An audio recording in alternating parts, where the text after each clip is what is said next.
Bonjour à tous, bienvenue sur Voir Autrement MC, la chaîne qui donne la parole à l'handicap. Mais voilà une nouvelle vidéo en partenariat avec la radio Judo et l'association Les Robinson pour une nouvelle émission Handispic. Alors le format est changé aujourd'hui. Ce sera plus Jean-Michel Goes, notre animateur. On a laissé un petit peu la place à deux jeunes là, de l'association Les Robinson. Et c'est-à-dire qu'il va y avoir Monsieur Alexandre Courteau, qui est le chroniqueur aujourd'hui. Bonjour Alexandre. Bonjour Michel. Et puis bien sûr le deuxième chroniqueur de l'association, Sylvain. Bonjour Sylvain. Bonjour Michel. Et bien sûr nous allons recevoir notre invité du jour, qui s'appelle Aurore, qui est parlé de moniteur éducatrice. Donc voilà, bonjour Aurore. Bonjour Michel, merci. Merci beaucoup d'avoir accepté notre invitation. C'est moi qui vous dis merci pour l'invitation. C'est un honneur. Donc, si ce n'est pas encore fait, abonnez-vous, c'est gratuit. Cliquez sur la petite cloche pour recevoir une notification et je vous dis à tout de suite pour la suite de la vidéo.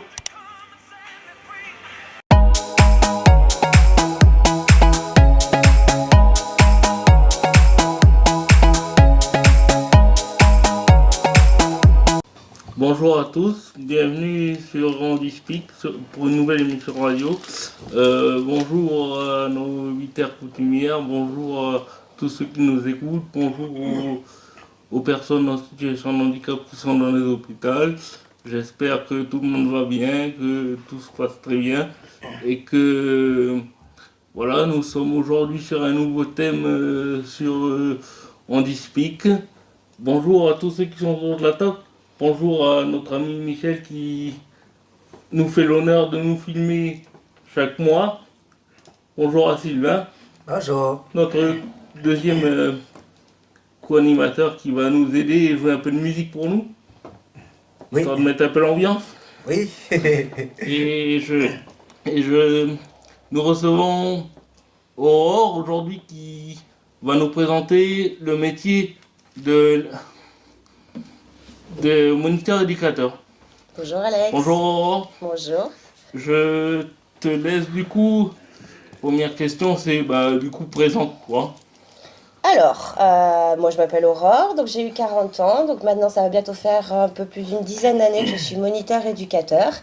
Donc j'ai passé ce diplôme donc en France, donc une formation qui dure 2 ans. J'ai commencé ma VAE d'éducateur par la suite, que je n'ai pas terminée, par on va dire un peu laxisme.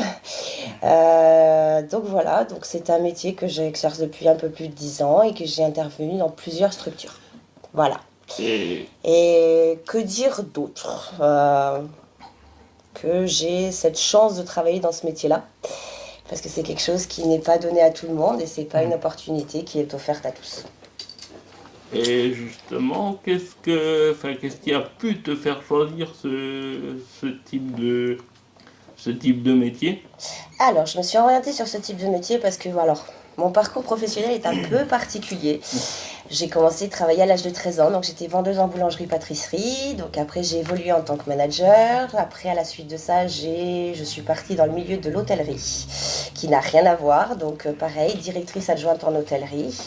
Et à la suite d'un gros burn-out, donc ça a été une grosse remise en question pour savoir quelles étaient mes compétences, quelles étaient, on va dire également, qu'est-ce que je pouvais mettre en place et qu'est-ce que je pouvais faire, car je voulais toujours rester en contact avec les gens, car je suis quelqu'un de très sociable, qui aime le contact avec les personnes, échanger, partager, inculquer, enfin voilà. Et c'est vrai que pendant, on va dire, une petite année, j'ai réfléchi sur beaucoup de sujets, sur beaucoup de métiers qui puissent exister.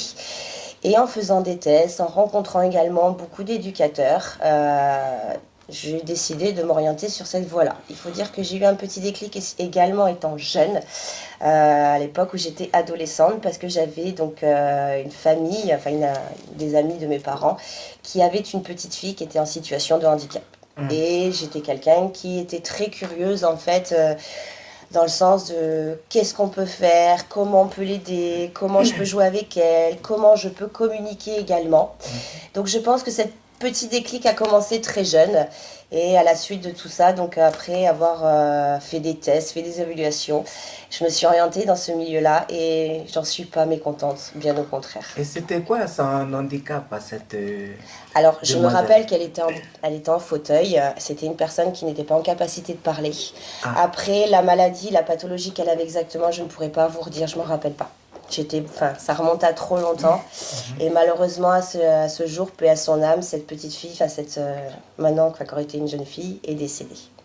Voilà. Ah. Donc c'est pour ça que c'est quelque chose qui m'avait impacté, qui m'avait touchée. Et il a fallu quelques années pour que ça émerge, pour que ça grandisse. Et me voilà maintenant dans ce milieu-là.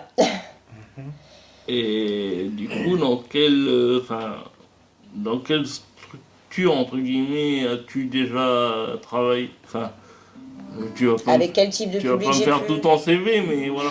Non, je vais pas faire tout mon CV. Bon, après, il est pas énorme non plus, hein. Pas dire que... Non, c'est vrai que en premier lieu, j'ai commencé, moi, j'étais plus attirée, on va dire, dans le milieu social, dans tout ce qui touche, en fait, les foyers pour adolescents. Donc vraiment dans tout ce qui aide pour, on va dire, sur l'autonomie générale, après pour partir dans de bonnes conditions dans la vie courante. Malheureusement, ça n'a pas été, on va dire, mon dada.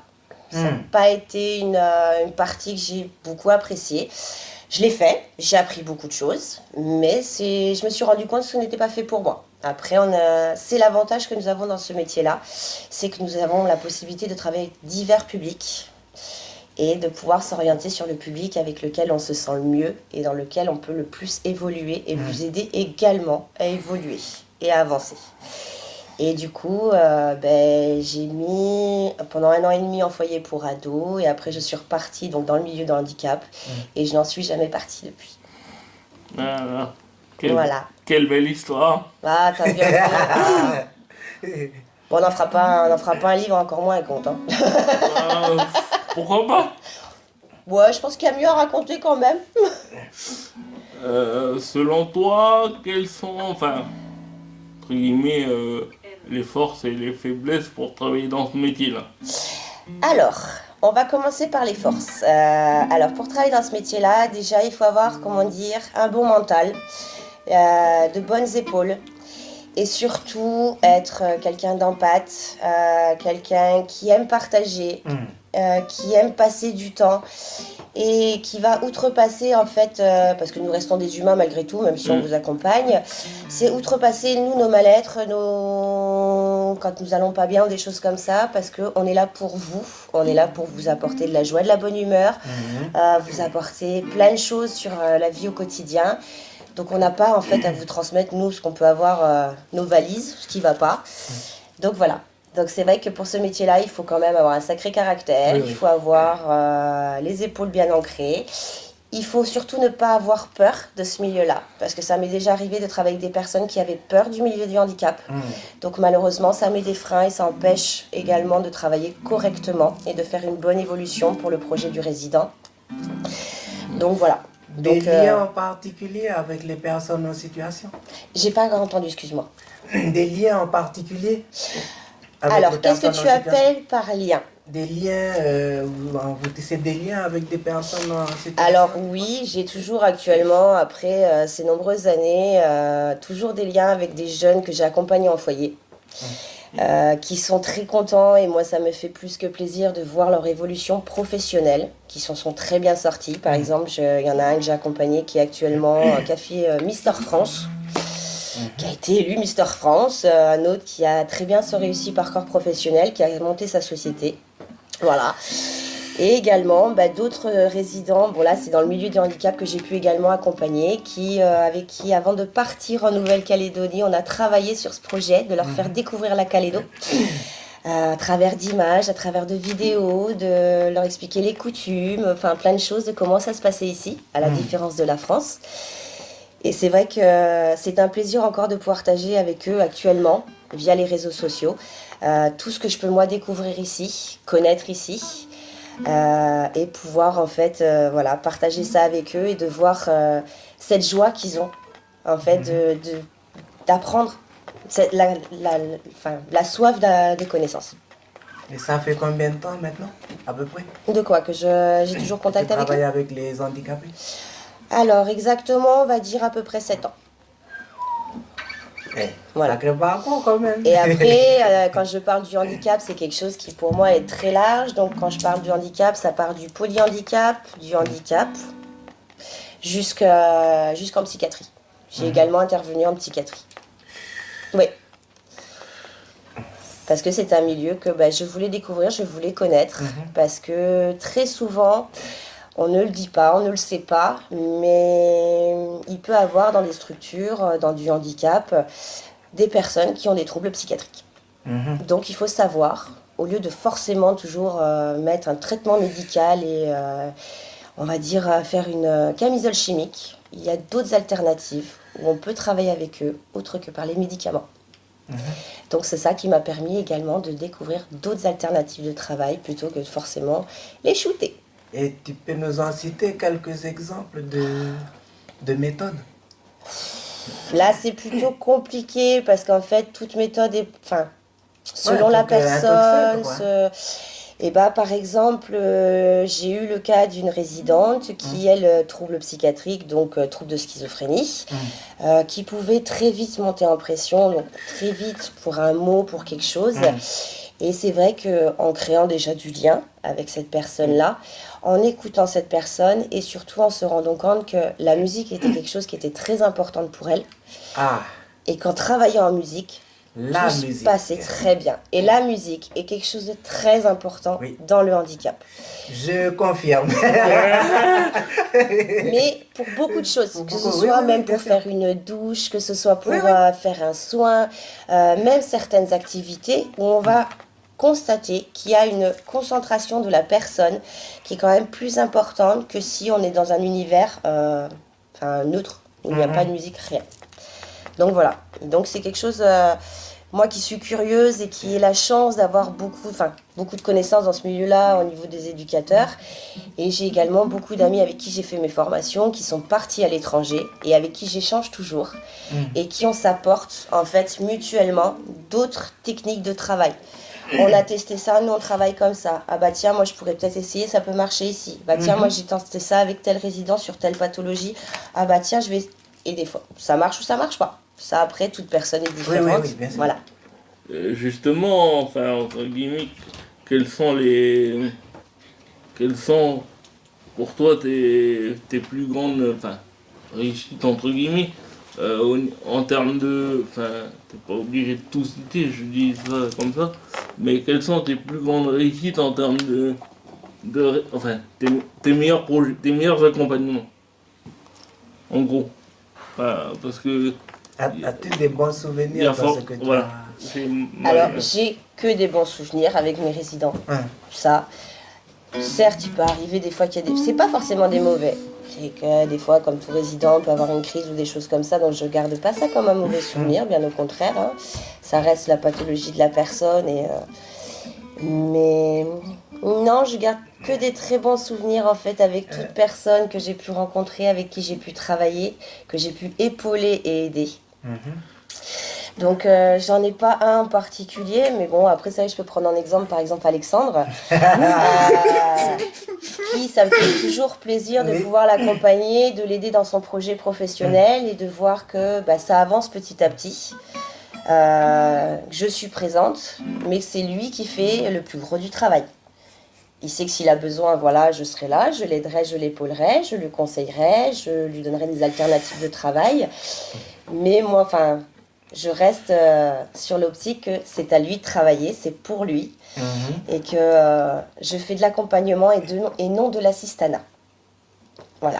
Je préfère bien le préciser parce qu'il peut arriver, comme ça m'est déjà arrivé dans certaines structures, que en fait, éducateurs ou moniteurs éducateurs ne font pas de l'accompagnement, mais font de l'assistanat. Donc font à la place d'eux.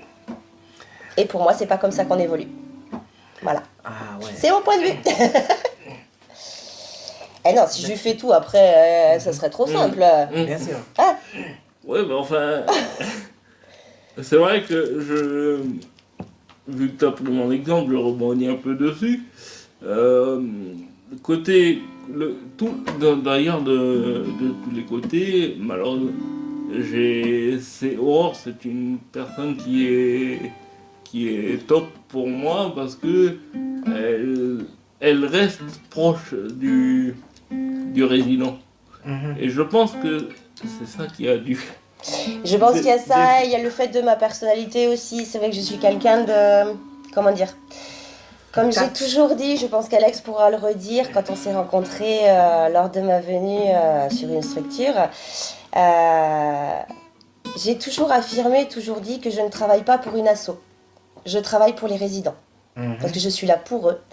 Le but, c'est que de les accompagner, de les faire évoluer, de les faire grandir. Et... Enfin, comment expliquer ça? J'ai toujours pris en fait les personnes en situation de handicap comme des personnes lambda. Je n'ai jamais vu en fait ce fauteuil ou personne malvoyante ou voilà. Je ne m'arrête pas à ça. Moi, je vois l'humain en face de moi et je vais réagir et interagir avec cette personne-là comme je vais interagir avec toute autre personne. Donc pour moi, donc déjà, comment dire, l'humour, la joie, le sourire est quelque chose de très important. Et ils le savent, tous ceux que j'ai pu accompagner. Je ne suis pas quelqu'un de susceptible. Je suis quelqu'un qui... Enfin, je me moque de moi-même, je m'en fiche. Ça ne me dérange pas. Et j'aime bien les taquiner. Comme je pourrais faire avec des amis, comme je pourrais faire avec des gens que je côtoie. Mais il n'y a rien de méchant. Et ça, je pense que c'est ça aussi qui fait que... Il y a des liens qui se créent peut-être plus facilement avec moi. C'est vrai que, enfin voilà, je reste humaine. J'associe la joie et la bonne humeur dans mon accompagnement. Et toujours à rigoler et toujours à taquiner. Voilà. Je pense que toi, tu pourrais redire, avec tes chaussettes. Voilà. Mais voilà, c'est pour Merci. moi... Ah, ça va, hein? Petite anecdote. Oui, hein, c'est ça qu'il faut. Hein. Mais oui, donc non, moi, j'ai toujours été comme ça. J'ai toujours été comme ça. C'est vrai que le matin, en les voyant arriver, c'est toujours bonjour, ça va, t'as bien dormi. Oh bah tiens, ta petite mine, t'as fait la fête hier soir. Faut arrêter de faire l'apéro. Enfin, voilà, c'est les petites choses comme ça qui font que ça montre que Oui. on leur porte de l'importance. Mais il y a un œil qui regarde beaucoup plus attentivement et C'est puis ça. ça va dans le détail. Et ça qui est surtout, bon. c'est que quand on travaille comme ça, moi je constate, parce que je ne suis pas la seule à avoir travaillé comme ça, avec beaucoup d'équipes avec qui j'ai pu intervenir, et c'est, je pense, avec l'ancienneté et ces équipes qui aussi m'ont transmis, parce que c'est vrai que dans notre métier, on apprend quotidiennement, nous n'avons pas tout le savoir, nous n'avons pas toutes les connaissances, Oui. et c'est vrai que c'est des choses que, c'est l'avantage de ce métier-là, c'est que le quotidien n'est jamais le même. Et c'est vrai que voilà, moi j'ai toujours travaillé avec des équipes bienveillantes, toujours dans la joie et la bonne humeur. Ça nous permet également d'observer plus facilement et de voir plus rapidement, souvent, sur quoi il y a besoin de travailler pour chaque résident. Sur vraiment le besoin qu'il a selon sa difficulté ou son besoin d'autonomie, je vais vous dire sur l'écriture, sur la gestion du quotidien, gestion de planning, enfin tout ça. Voilà. Donc c'est vrai que quand il y a un lien comme ça, qu'il y a vraiment de l'entente, qu'on rigole, et ben en fait, ça met à plus se confier aussi, à dire plus de choses. Ça met à l'aise la personne. Voilà, ça met plus à l'aise parce que c'est vrai que si on a quelqu'un, je vais pas dire froid, mais qui limite va vous dire bonjour, tout peine, vraiment du bout des lèvres, mais qui va passer, ouais bonjour, mais qui prête pas forcément attention à vous, on n'a pas forcément envie de se confier à cette personne-là ou d'avancer. Voilà. Oui, ça c'est sûr que quand quelqu'un il nous dit bonjour un peu fermé là, ça C'est fait ça. pas trop, ça donne pas trop envie de voilà. parler à la personne. Donc là. c'est même si on a un résident qui aime faire de l'humour, qui aime rigoler, que la personne, elle reste froide, ou alors qui va recadrer le résident parce que, non, en fait, moi je le conçois pas. C'est pas ma méthode de travail. Moi je vois que toujours travailler dans le rire, ça s'est toujours très bien passé, quoi. Et d'ailleurs, si je peux me permettre, ce côté-là d'Aurore qui a été ma référente dans la structure où j'étais. Voilà. Non, tu es toujours d'ailleurs. Oui, où je suis toujours. J'aime beaucoup le oui. What does that mean? Non, J'ai mais. failli oublier que je suis toujours là.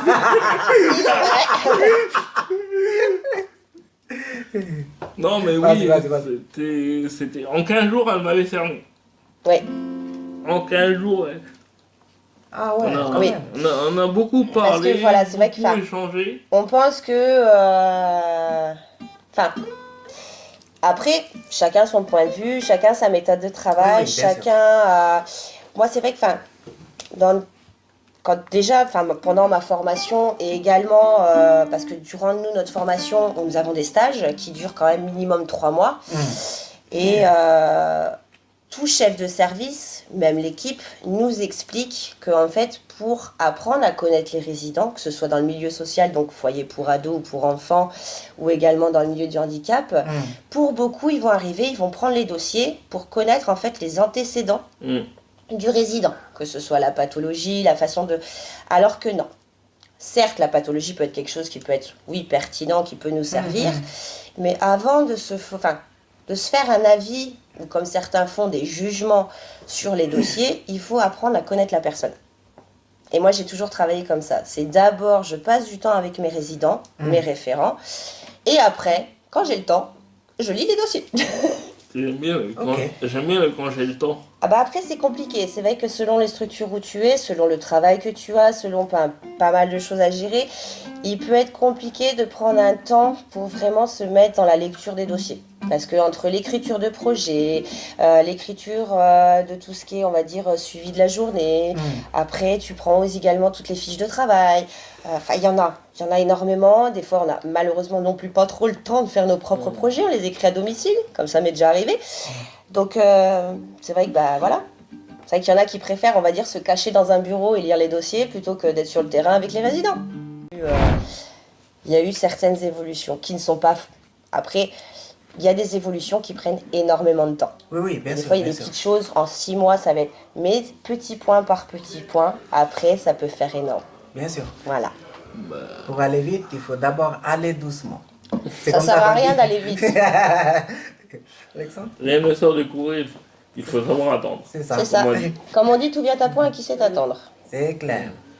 C'est un peu pour que tu décrives ton, entre guillemets, Mon métier. ton métier, ton parcours professionnel. Enfin, dans quelle structure as-tu bossé pour que justement les gens ils voient que comme tu disais tout à l'heure, ton parcours était assez hétéroclite, entre guillemets, Ouais. que tu puisses, voilà. Alors, si on commence mon parcours, donc pendant ma formation, donc nous, durant notre formation, nous sommes obligés, c'est une obligation en fait, d'intervenir dans différentes structures. Donc, structures médico-sociales et sociales. Donc, quand je dis social, c'est tout ce qui est foyer pour ados et pour enfants. Et tout ce qui touche le médico-social, ça touche le handicap. Donc, nous sommes obligés en fait de faire ces différents stages pour pouvoir explorer les différents milieux que nous offre ce métier. Et après aussi, pour nous, se savoir sur quel type on veut partir de structure. Donc comme j'expliquais tout à l'heure, donc j'ai passé pendant 1 an et demi en foyer pour adolescents, où malheureusement j'ai voulu arrêter parce que j'ai failli laisser ma peau. Parce que c'est des structures où c'est très violent, il y a énormément de violence. Donc j'étais plus faite pour ça en fait. Avec malheureusement avec l'âge, avec plein de choses, on se dit on n'a pas envie de rentrer le soir avec des yeux au beurre noir, ou finir aux urgences. Donc C'est clair. voilà, donc c'est on se dit normal. bon, peut-être se re-questionner. On va peut-être Et- bouger de là. Et après, c'est vrai que j'ai intervenu sur 2 structures bien distinctes. Donc, on appelle ça en France une MAS, donc une maison d'accueil spécialisée. Donc, c'est une structure qui est où ça mélange également le handicap et Tu peux rappeler l'autisme. l'initiale, s'il te plaît? Les MAS, Oui. maison d'accueil spécialisée, ça s'appelle. Ok. Voilà, Merci. avec plaisir. Où j'y suis restée presque 2 ans. Donc voilà, donc c'est tout public confondu au niveau du handicap. Donc vous avez du handicap moteur, du handicap physique, de l'autisme. Et j'avais également... Sourd? non, ça malheureusement, c'est des structures à part entière également aussi. Oui, oui. Donc c'est vrai qu'en France, tout est bien, on va dire... Cadré. Oui, tout est bien cadré et bien encadré parce que chaque structure a vraiment son type de public. Parce que tout est fait à partir du projet institutionnel, parce que tout part de là en fait. Et savoir quel type de public on accueille, pourquoi, qu'est-ce qu'on met en place et qu'est-ce qui est fait pour ce public. Voilà. Donc une masse, c'est vraiment une structure, on va dire, enfin, je peux appeler ça un EHPAD. En fait, pour personnes en situation de handicap. Donc, c'est des gens qui vont rester jusqu'à leur fin de vie, enfin, jusqu'à leur dernier jour. Voilà. Donc, on va faire les accompagnements. J'ai déjà fait également des accompagnements de fin de vie, des formations en fin de vie. C'est des choses qui sont très dures en formation. Ça, c'est quelque chose pour notre milieu qui est... C'est pour ça que je dis qu'il faut vraiment avoir le cœur accroché et des bonnes épaules parce que des fois, malheureusement, on rentre le soir, on est... Vidé. Alors, vidé, oui, parce qu'on donne beaucoup, mais je dirais plus impacté, parce que ça nous fait mal de perdre certains résidents, de perdre ça. Voilà, il y a quand même ce côté-là, on reste quand même avec de l'humain. On ne joue pas, enfin, on n'est pas avec des poupées, on n'est pas avec des. Donc, il y a énormément de choses qui se créent, il y a des liens qui se créent, des fois, il y a même des affixes, des attachements. Et donc, oui, ça a été une partie de ma formation qui a été très dure pour moi, et qui l'est encore actuellement. Hein? Il y avait différents âges dans ce. Alors, dans cet accompagnement le de plus fin de vie. jeune sur la masse, le plus jeune avait 35 ans, si mes souvenirs sont bons. Et la plus ancienne, qui, bon d'ailleurs, elle, on n'a pas compris en 1 an, on faisait l'accompagnement fin de vie, je suis revenue 1 an après parce qu'ils m'ont rappelé, ils étaient en urgence, ils disaient, ah, viens nous aider. Et elle remarchait, elle reparlait. Donc voilà, donc, le cerveau, l'humain est capable de faire tellement de choses. Donc, des fois, on met des choses en place et on se rend compte que c'est pas bon ce qu'on fait. Et il faut tout reprendre, tout remettre en place. Donc voilà. Et après, par la suite, je suis partie donc sur un FAM. Donc, ça s'appelle un foyer d'accueil médicalisé également. Donc, aussi bien que sur la masse que sur le FAM, ce sont des équipes pluridisciplinaires. Donc, il y a éducateurs sportifs, éducateurs spécialisés, moniteurs éducateurs, aides-soignants, auxiliaires de vie sociale, assistante sociale, psychiatre, psychologue, infirmière. Donc Kiné. voilà, c'est vraiment. Après kiné, pas sur la structure. On les emmenait à l'extérieur. Où certains venaient, enfin les VSL venaient les récupérer parce qu'ils avaient des accompagnements kiné très spécifiques et qu'il fallait vraiment le matériel pour que nous on n'avait pas. Donc voilà, donc c'est vrai que c'est pareil, le foyer d'accueil médicalisé, donc c'était en internat. Donc nous avions 19 résidents en internat et nous en avions 6 qui étaient en externat. Donc ils venaient le jour, du lundi au vendredi, de 9h jusqu'à 16h30. Bonjour la famille, bonjour encore. Voilà, merci à Aurore pour toutes ces explications. Voilà, ça c'est la petite pause musique. C'est un morceau qui vient de ma création, composition, tiré d'une personne que j'adore et puis que j'admire beaucoup à travers son travail, qui a le don de nous réunir, nous les personnes en situation de handicap. Et le titre de ce morceau, c'est Asenata. Yes!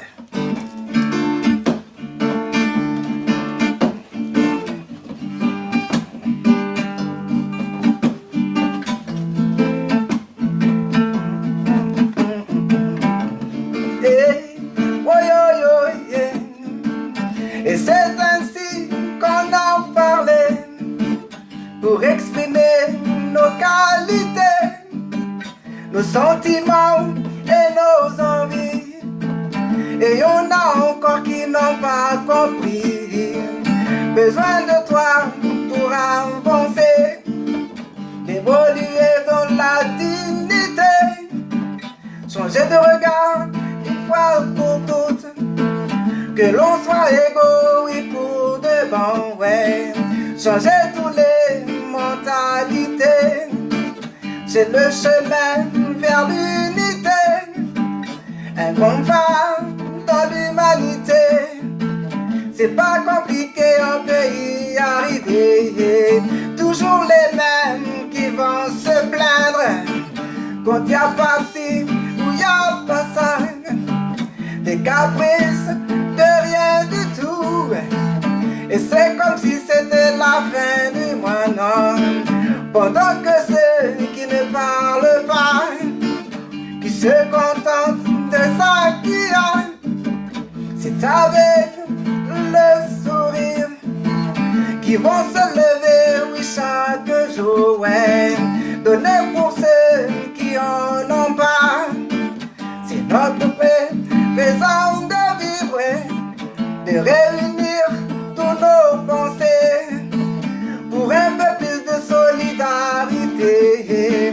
Un grain de vie a enfin poussé.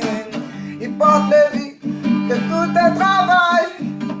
Si c'est ça qui nous unit, mais on est bon pour les jours à venir. Entends-tu ces cris? Ne fermez pas la porte, ouais. Oh yeah, hey. Donnez-nous toutes ces clés. On ne veut pas être enfermé.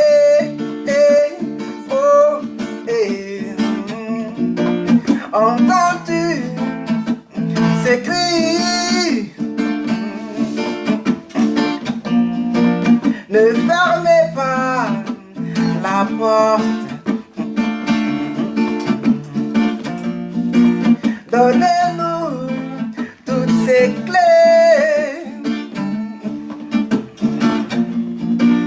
On ne veut pas être enfermé. Oh,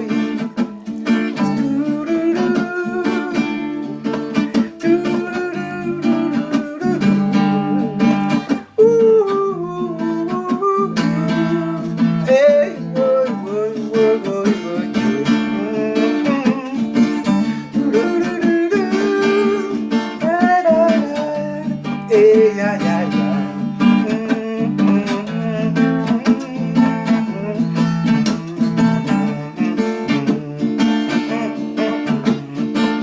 Et c'est ainsi qu'on a parlé pour exprimer nos qualités, nos sentiments et nos envies. Et y en a encore qui n'ont pas compris. Besoin de toi pour avancer, évoluer dans la dignité, changer de regard une fois pour toutes, et lancer éblouir pour de bon, ouais. Changer toutes les mentalités, c'est le chemin vers l'unité, un grand pas dans l'humanité. C'est pas compliqué, on peut y arriver. Toujours les mêmes qui vont se plaindre quand y a pas ci ou y a pas ça. Des caprices de rien du tout. Et c'est comme si c'était la fin du monde, ouais. Pendant que ceux qui ne parlent pas, qui se contentent de ça qu'il y a. Et c'est avec le sourire qui vont se lever chaque jour, ouais. Ceux qui n'entendent pas, c'est là notre raison de vivre, de réunir tous nos pensées pour un peu plus de solidarité. Un grain de vie a enfin poussé, il porte le fruit de tout un travail.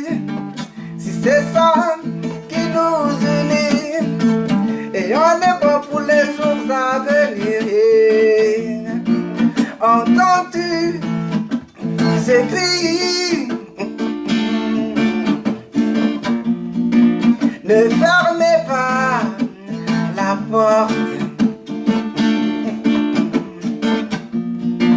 Donnez-nous toutes ces clés.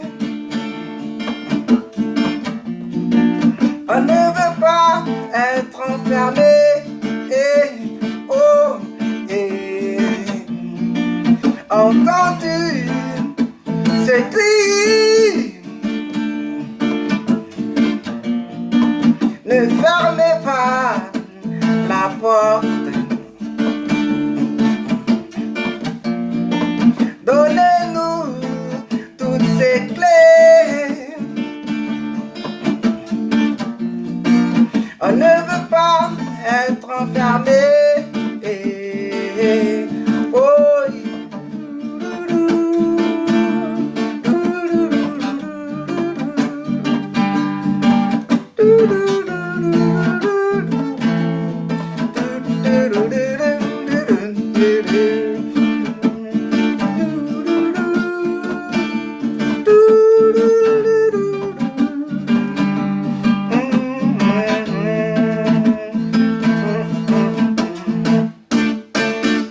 olé la famille. Merci beaucoup, Olé, Sylvain. Yes. Bon, les petits. Yo, c'était Asenata pour vous. Et Sylvain. Et Toujours là, Notre toujours ami, là. notre ami youtubeur qui est toujours présent pour nous filmer. Toujours là dans la joie et la bonne humeur. C'est ça. Donc, je vais entamer la deuxième partie. Yes. Et quels sont tes projets? Enfin, tu disais que tu partais en France faire des... Je sais pas, tu vas faire quoi? Des formations? Alors, je rentre en France parce que malheureusement, voilà, le contrat de mon mari se termine. C'était pendant 3 ans. Donc, nous avons le projet de revenir d'ici 1 an, voire 2 ans. Donc, pendant ce temps-là, moi, je vais rentrer en France. Je vais reprendre mes formations pour passer des diplômes encore, pour évoluer. Parce que j'ai des projets en tête pour ici, pour plus tard. Voilà. Mais je n'en dirai pas plus parce qu'on va éviter que des personnes opportunistes ou des personnes mal placées prennent l'idée et fassent, désolé du terme, mais de la merde. Voilà, je préfère rester faux. Je dis ce que je pense. Non mais voilà, c'est le fond de ma pensée. Oui, J'ai quand même 2 belles idées quand même en tête pour Oui. ici. Et c'est vrai que il me manque un diplôme. Et également profiter de mes connaissances et aussi de mes liens et aussi de mes anciens directeurs, de mes anciens chefs de service, de pas mal de choses, pour avoir aussi beaucoup d'infos qui me manquent, beaucoup de choses que je me questionne encore, que je n'ai pas les réponses. Et c'est pour revenir encore plus forte ici et ouvrir encore plus d'opportunités au handicap. Voilà. Donc en gros, le projet, c'est ça. C'est, bon, comme Alex pourra vous le dire et comme beaucoup d'autres le savent, j'ai un fort caractère, j'ai une grande gueule, qui est pour moi est aussi un atout dans notre métier parce que nous portons quand même les projets des résidents et nous portons beaucoup de choses pour eux. Donc si malheureusement on est des gens qui n'ont pas de charisme et n'ont pas de quoi s'exprimer, malheureusement on n'avance pas. C'est clair. Voilà, donc c'est pour ça que je suis très contente d'être là aussi, de pouvoir parler pour vous. Et c'est pour ça que j'aime ce métier aussi, parce que très souvent, je me suis battue bec et ongle pour des gens comme vous, parce que vous le méritez. D'avoir votre place dans la société, d'avoir votre place dans le milieu du travail, d'avoir votre place en fait dans le milieu, enfin, en général. De pas être... alors là, je vais parler en général, que ce soit en France, que ce soit ici, même dans d'autres pays que j'ai pu faire, parce que je suis quelqu'un qui aime voyager, qui est très curieuse de culture, de tradition, de plein de choses. Malheureusement, quelque chose qui me revient très régulièrement aux yeux et qui me choque, c'est que très souvent, le handicap, vous êtes vu comme des parias. Et moi, je trouve C'est ça ce qui est- inadmissible. Parce que vous n'êtes pas des parias, vous êtes des humains, vous avez votre droit comme tout le monde, à la Bien sûr. parole, au vote, à vous exprimer, à dire ce que vous ressentez, à travailler. Vous êtes en capacité de travailler comme tout le monde pour beaucoup. Et souvent, vous êtes beaucoup moins feignants que les gens normaux, pardon. Voilà. Merci de Mais- me préciser. Ah, mais moi, je préfère le préciser. Mais voilà, c'est vrai que ça... Enfin, c'est quelque chose, je m'en suis jamais cachée. Mon métier, j'aime ce que je fais. J'aime être avec l'humain. J'aime porter pour vous. Et en fait, des fois, se dire que grâce à nous, vous avancez. Voilà. Et j'ai mes idées en tête pour quand je vais revenir. Donc, il y a 2 idées de projets, 2 beaux projets. Et qui sera uniquement tourné autour du handicap et sur le travail du handicap. Donc, l'opportunité d'ouverture de travail pour le handicap. Voilà. Les diplômes que tu as eu pendant tout ce parcours-là. Alors, moi, j'ai un parcours atypique parce qu'en fait, déjà, je suis fille de militaire, donc j'ai déjà pas mal bourlingué dans ma jeunesse aussi. Donc, moi, j'ai un bac littéraire à la base. Voilà.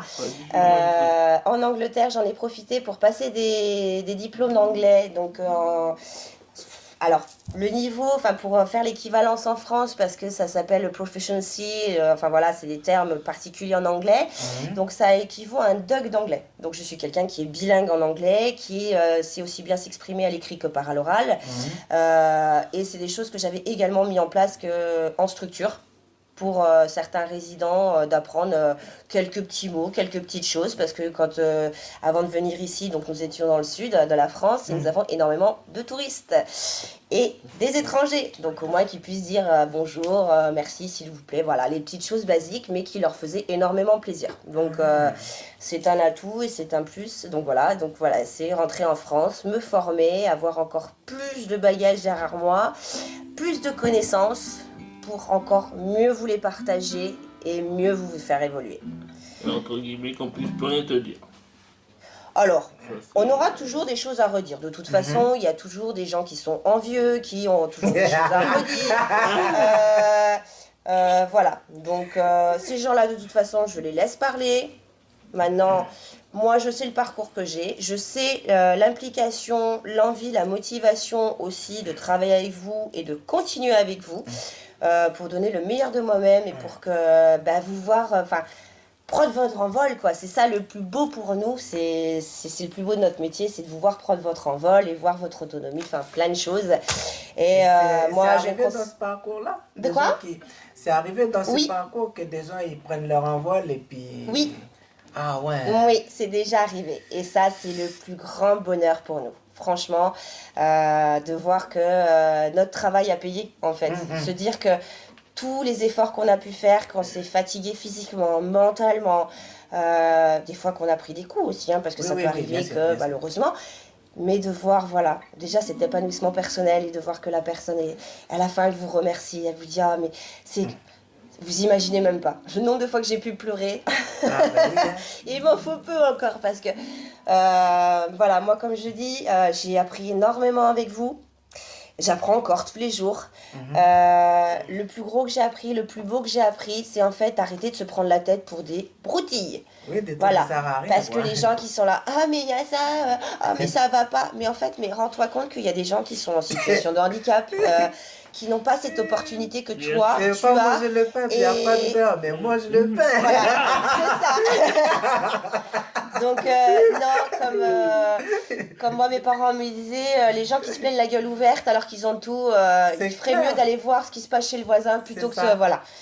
Donc, moi, j'ai appris cette, comment dire, à lâcher prise sur beaucoup de choses. Oui, oui. Parce qu'avant, j'étais pareil à me dire, oh, mon Dieu, tel truc, à me prendre la table, mon Dieu.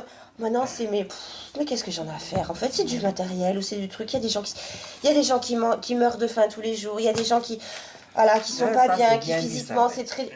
Et je me dis, mais moi, je suis pas à plaindre. J'ai un toit au-dessus de la tête. Mon frigo, il est plein. J'ai mes deux jambes, mes deux yeux, mes deux bras. Qu'est-ce que je peux demander de plus? Et en gros, Et est-ce que tu les utilises déjà? Quoi, mes deux bras, mes deux... Alors, ma Ah tête, oui, pas hein. trop de temps en temps. Parce que tu as des gens qui entourent mais qui ne savent pas utiliser. C'est que ça, Ou c'est qui ne sûr. veulent pas l'utiliser. Ah oui, oui, oui. Aussi. Oui, oui. Parce qu'il y a des gens, comme on dit, c'est pas des poils qu'ils ont à la main, c'est des baobabs. C'est clair, c'est clair. je lui demande toujours de m'accompagner. Même hors structure, elle va toujours m'accompagner dans Eh mes oui. projets. Je t'ai accompagné en job, je t'ai Et- accompagné dans plein de choses.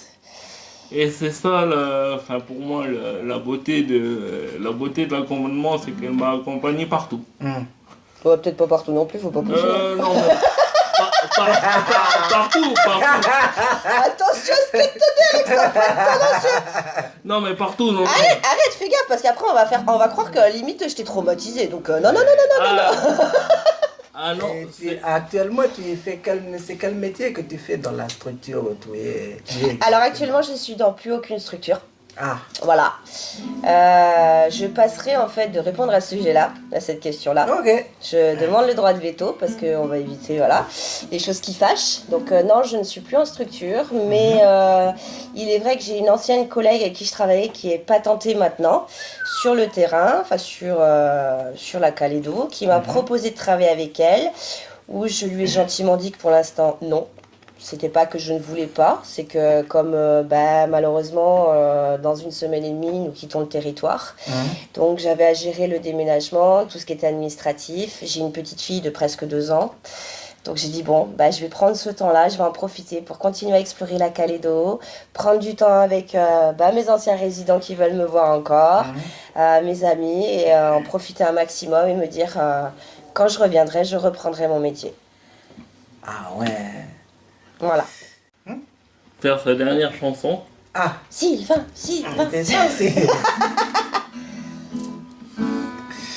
Alors, le prochain, c'est une chanson en langue de Tchemoui. Le titre, c'est Walalou, qui veut dire arc-en-ciel. Voilà, c'est une berceuse que j'ai composée pour le garçon à moi, parce que voilà, je ne connais pas les berceuses de chez moi, donc j'ai dû créer à moi-même une berceuse. Voilà, Walalou.